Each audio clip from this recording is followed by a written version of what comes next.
El doctor Chagra Dip, que es un cirujano pediátrico, se ha ocupado y se ocupa desde hace mucho tiempo de la problemática del labio leporino. Y esto ha hecho que a través de una fundación, que es la Fundación Áurea, han empezado a viajar al interior para hacer operaciones gratuitas, obviamente para gente que no tiene acceso a este tipo de operaciones, para gente que no tiene los recursos para trasladarse a la capital, fundamentalmente para estar aquí varios días, con todo el desarraigo que eso significa, y además porque en muchos casos se ha logrado detectar de casos un tanto escondidos, o de gente que ha creído que esa problemática la va a tener por vida, que no conocen, que es una patología que se puede corregir con cirugía. Y hemos charlado con él, queríamos abordar este tema porque tenemos algunos indicadores con respecto a la media nacional y cómo está Salta respecto de esto, y dentro de Salta, cómo es la relación de los casos respecto de la cantidad de habitantes, y tenemos muchas variaciones. Sobre todo hay un lugar donde hay un número bastante elevado, que es el norte de la provincia, y en principio, por lo que nos ha dicho el doctor Chagra, tiene bastante que ver esto con los temas ambientales. Y bueno, por supuesto que estuvo charlando en profesional, en la radio, y hemos rescatado esta nota para compartirla con ustedes sobre un tema que muchas veces lo tenemos un tanto escondido y que no conocemos absolutamente todo lo que es el contexto que rodea a esta patología. Así que lo compartimos con ustedes y volvemos enseguida. ¿Qué tal? Digo bien que se puede descubrir a través de animales el origen. Mire, en realidad está todo en estudio y solo en animales en este momento, pero de todas formas ya hay un consenso particular con respecto al labio leporino. Labio leporino, así como usted lo dice, es fisura labial. El labio leporino se llama porque tiene la similitud del labio de la liebre. Lepori es liebre, que es hacia arriba el labio de la liebre. Entonces, cuando los chiquitos nacían con esa malformación, lo asimilaban a ese tipo de patología. Pero en realidad este es una malformación congénita de origen multifactorial y hereditario. Lo voy a ir describiendo en parte al concepto. Sí, sí. Malformación congénita es decir que viene con el nacimiento, es decir, el niño nace con esa patología. De origen hereditario no se ha descubierto todavía el gen específico de la herencia, pero hay un gen que es hereditario porque se repite hasta en quinta generación. O sea, yo ya con mi experiencia, ya tengo más de 5.000 niños operados, ya he operado a la abuela, tengo unos años ya operado, a la mamá y a la hijita. O sea, se ha repetido en la genética y en la herencia. Y multifactorial porque tiene que haber, para que aparezca esta malformación, y ya en el bebé, algunos factores. Yo puedo tener el gen, pero si no tengo los otros factores, mi bebé o el hijo nace sano. O sea, no hace falta que tenga el gen y que sea coincidente con que nazca con labio leporino. Entonces, yo tengo muchos pacientes que me dicen, doctor, mire, yo no tengo ningún antecedente. Bueno, pero se repite hasta la quinta generación, somos hijos de inmigrantes, muchas veces no sabemos el antecedente de alguien, y nace un bebé con labio leporino. Y multifactorial porque hay otros factores, que es lo que decía el artículo que usted me envió. No es solo hereditario. No es solo genético y congénito, tiene que haber, y lo dice muy bien ahí el estudio que se ha hecho, que tiene que haber otros factores ambientales, que pueden ser enfermedades infecciosas en el embarazo, o sea, la mamá a lo mejor ha tenido alguna enfermedad infecciosa y no lo sabe en los 3 primeros meses. Esto es importante decirlo porque cuando se forma el labio leporino, en los 3 primeros meses del embarazo, a veces la mamá ni sabe que está embarazada y ya se está malformando esta patología. Entonces, esto hay que tenerlo en cuenta porque en definitiva también son otros factores, por ejemplo, ambientales, como los pesticidas, como también la deficiencia de vitamina A, la desnutrición, también es un factor que lleva a esto. Imagínense, nosotros vamos al norte a operar y la estadística del norte, si bien no está reglada y reglamentada, nosotros la venimos llevando y es uno de los índices más altos de fisura labial que tenemos Y estamos por preguntarle cómo son los porcentajes, digamos, y cómo está Salta respecto de una media nacional, que cada cuántos habitantes. En realidad, la media nacional, 1 cada 1.500 es aproximadamente, o 1.200, depende de las estadísticas que tengamos.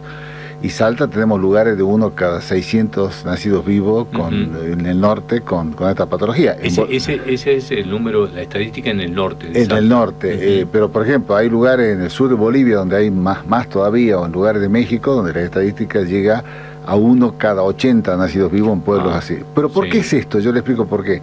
Es decir, al ser hereditario y multifactorial, entonces yo tengo el gen, tengo un chiquito con labio leporino, ese chiquito crece y se junta con otra persona que tiene hijos después que también tienen el gen. Entonces se potencia la genética del labio leporino cuando los dos lo tienen a este gen de la malformación.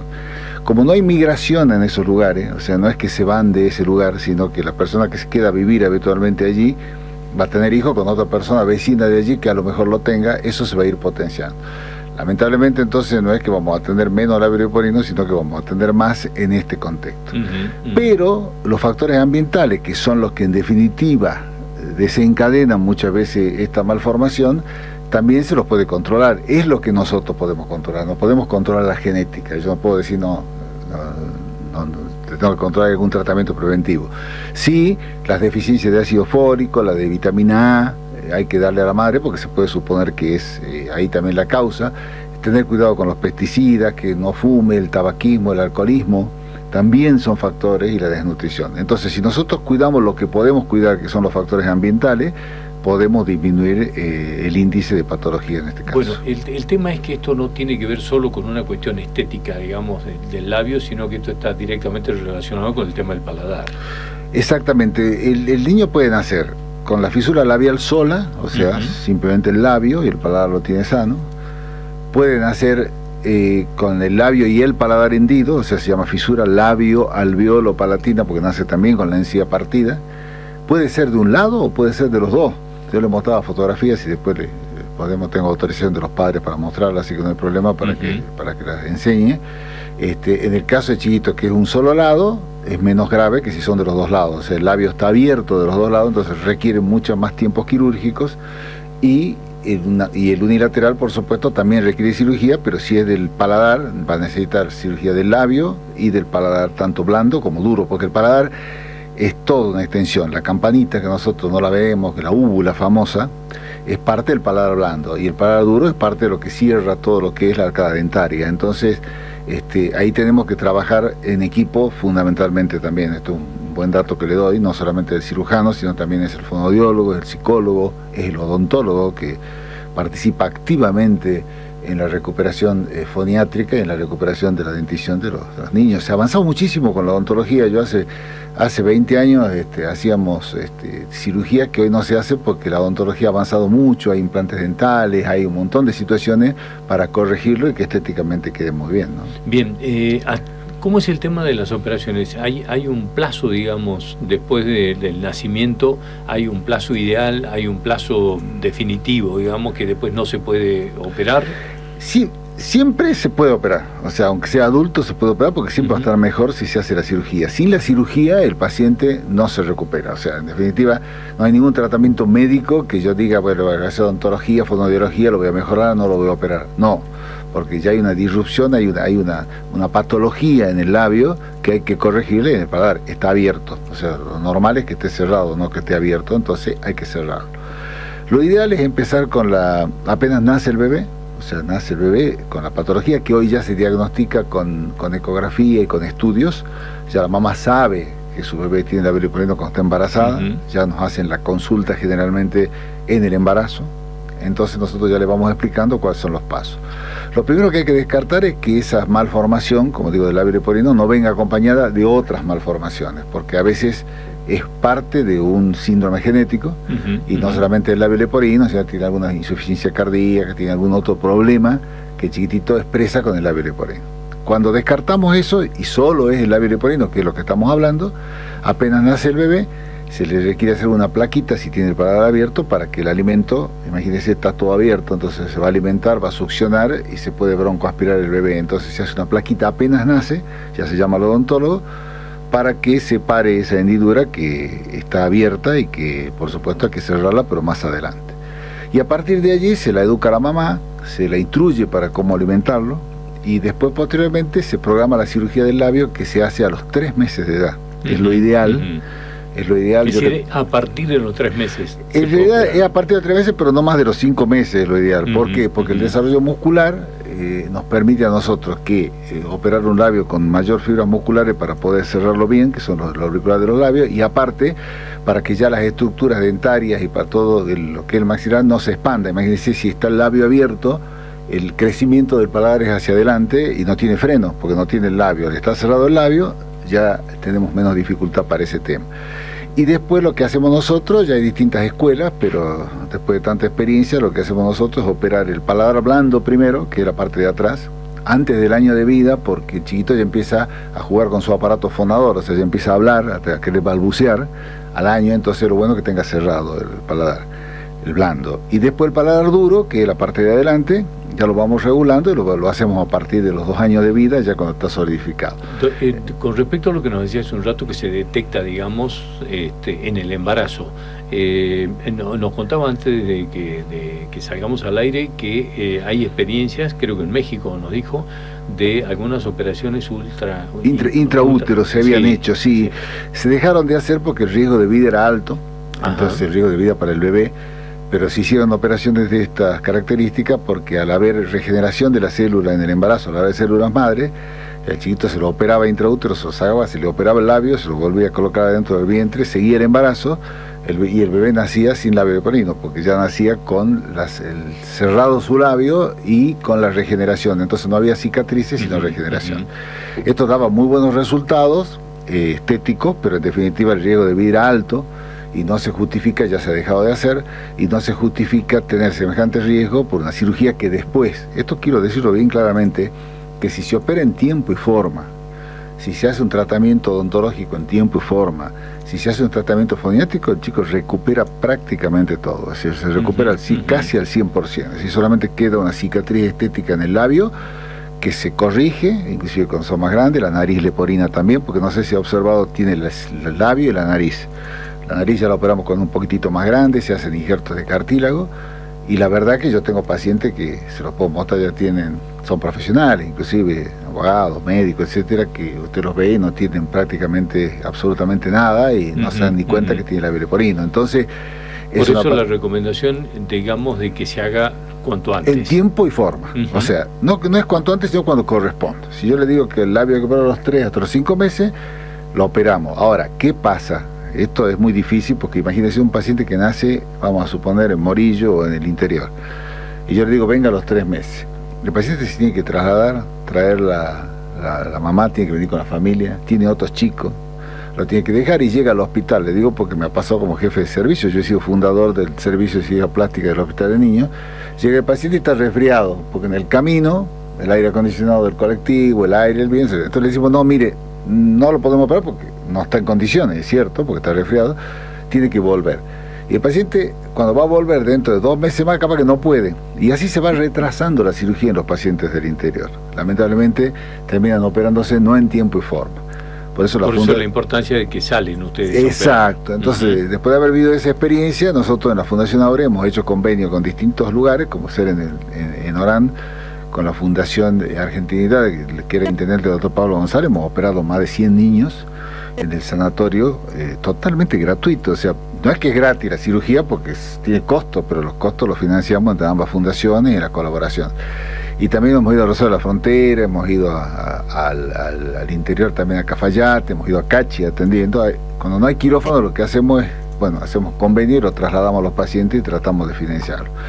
Y allí donde yo digo siempre que la política interviene muy favorablemente, porque los concejales, los diputados son los que conocen a veces la patología adentro, interior adentro. Es muy sencillo en la ciudad de Orán, pero hay veces que hay en lugares mucho más lejados, en el interior profundo, donde se sabe que tiene un chiquito con una malformación, que a veces desconocen cómo se trata, y nosotros los recuperamos. O sea, desconocen que se trata. Que se trata directamente. Yo le contaba, antes que operamos una mamá que tenía 50 años con el labio abierto. O sea, había tenido familia, todo, y la señora tenía el labio leporino, lo tengo documentado. y lo mismo lo operamos, por supuesto, para recuperar, pero esa mamá no, suponía que había nacido así, que tenía que estar así, que bueno, que esa era su vida y tenía que soportar esa patología, o sea, no sabía ni siquiera, como dice usted, que se tenía que operar. Hemos encontrado de todo en tantos años, pero la tranquilidad para aquellos que tengan esta patología es que tenemos equipos multidisciplinarios, los hay en el Hospital de Niños también, hay en los hospitales del interior también, o sea, sí se puede contener. Lo que es difícil a veces es, como dices, hablarla en tiempo y forma, porque a veces no se llega a tiempo y bueno, ya los resultados no son tan positivos como lo que esperamos. ¿Cómo es la información de los hospitales o los centros de salud del interior frente a un caso que nace con labio leporino? Digamos, ¿se informa inmediatamente? Se informa, sí. Cuando ha nacido el bebé, inmediatamente se informa y se hace un operativo que si es que tiene un centro de salud y si hay odontólogo se puede hacer la placa, si no se lo deriva a Capital para hacerlo. El tiempo de tratamiento odontológico se da y se permite porque, bueno, ir al odontólogo significa simplemente ir al odontólogo y hacer el tratamiento. En cambio, hacer una cirugía ya requiere que el paciente esté en buen estado, que tenga los análisis de sangre correspondientes. Muchas veces, como estamos diciendo, son pacientes que han nacido con deficiencia de vitamina, anémicos. Casualmente, una de las causas puede ser esa,